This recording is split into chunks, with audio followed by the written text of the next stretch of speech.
네, 안녕하세요. 안녕하세요. 백인순 변호사입니다. 김정환 변호사입니다. 오랜만에 영상을 찍는 것 같아요, 그렇죠? 너무 오랜만이어가지고 네, 네. 바쁘기도 했고 뭐 그랬던 네. 것 같은데 오늘은 그 덥죽 상표권에 대해서 좀 얘기를 해볼까 해요. 처음에 이게 어떻게 방송에 나온지 알고 계세요?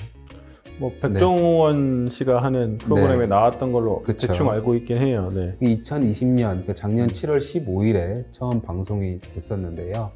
이제 그 덥죽 사장님께서 그 덥죽이라는 이름의 상표를 등록하려고 봤더니 이미 덥죽이라는 이름이 출원이 되어 있는 거예요. 그래서 언제 출원됐나 봤더니 방송일이 7월 15일이었단 말이에요. 그 다음날 7월 16일 날 이제 상표권이 출원이 되어 있어서 이제 문제가 된 겁니다. 덥죽 사장님이 출원을 해야 되는데 이미 선 출원된 게 있다 보니까 출원부터가 막혀버린 거죠. 일단은 상표권 이런 네. 거에 대해서 좀 구독자분들이 어렵게 생각하실 수 있을 테니까 그러니까 상표권은 뭐 자신이 네. 사용하고 있는 상품에 대해서 어떤 네. 식별력을 인정해 주는 건데 우리나라는 선출원주의를 선택하고 있습니다. 간단히 말해서 누가 먼저 사용하고 있었냐 보다는 누가 먼저 특허청에 등록을 했냐, 출원을 했냐를 가지고 판단을 하는 거죠. 먼저 네. 출원한 사람한테 권리를 인정해 주는 제도입니다. 그러니까 그렇게 생각하면 네. 사실은 방송이 나온 다음 날 음. 덥죽을 상표권으로 등록을 했다고 해서 네. 문제가 될 게 있나요? 헌법상 문제가 될 수 있죠. 문제가 될 수 있는 게 네.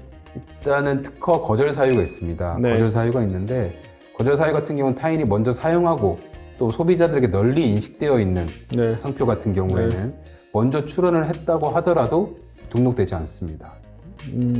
그 점이 있는 거죠, 지금 네, 근본적으로. 그런 점이 있죠. 네, 그러니까 방송을 통해서 덥죽이 널리 알려졌는데, 네, 그래서 그 사람이 먼저 덥죽이라는 걸 쓰고 있었는데, 네, 다른 사람이 그 방송을 보고 그걸 기회 삼아서 본인이 직접 사용할 의사도 없으면서 그렇죠. 만약에 상표권을 출원했다고 하면 그거는 뭐 무효화시킬 수 있다. 등록 거절 사유가 되죠. 된다. 이런 등록 거절 말씀을 사유가 하시는 되죠. 걸로 보여져요. 네, 그게 그래서 사실 쟁점인 이제 거고. 문제는 7월 15일 날 방송이 됐고 7월 16일 날 출원이 됐는데 네. 그 하루 사이에 널리 인식될 정도의 식별력을 갖췄느냐? 사실 그 부분은 좀 문제가 될 수 있을 것 같아요. 그러면 이제 그 덥죽 사장님 입장에서는 좀 억울해 보이잖아요. 많이 그러면 이 억울하시죠. 네. 이 사안이 어떻게 해결이 될 거라고 예상하시는지.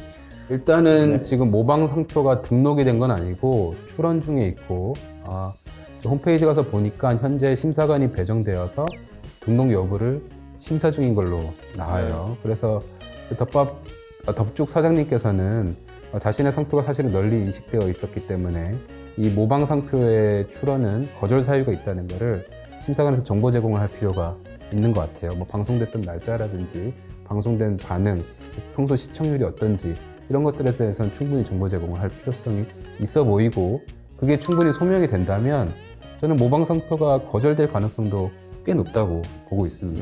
근데 이제 만약에 모방 상표가 선출원주의를 지금 취하고 있는 우리나라 현행법 태도상, 그러니까 이제 그 다음 날 출원한 상표권이 네, 만약에 출원이 된다면, 등록이 된다면 네. 그러면 어떻게 되는 걸까요? 그 덥죽 사장님은 덥죽이라는 명칭을 사용하지 못하게 되는 건가요? 사실은 등록이 되더라도 덥죽 사장님께서는 그 상표를 그대로 쓰실 수 있어요. 왜냐하면 출원 이전부터 dob죽이라는 상표를 사용하고 계셨던 분이시잖아요. 그래서 원래 먼저 사용하셨던 분은 선사용권이 인정되기 때문에 포항 dob죽 사장님께서는 그 모방 상표가 등록이 되더라도 사용하시는 데는 문제가 없습니다.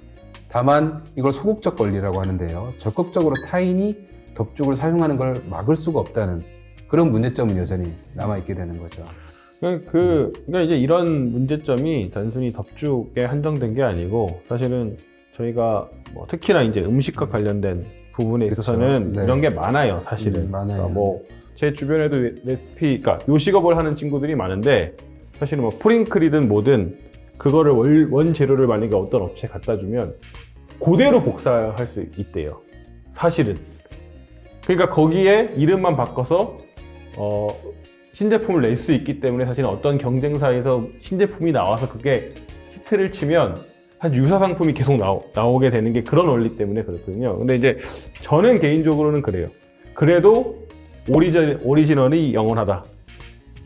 펩시 좋아하세요? 코카콜라 좋아하세요?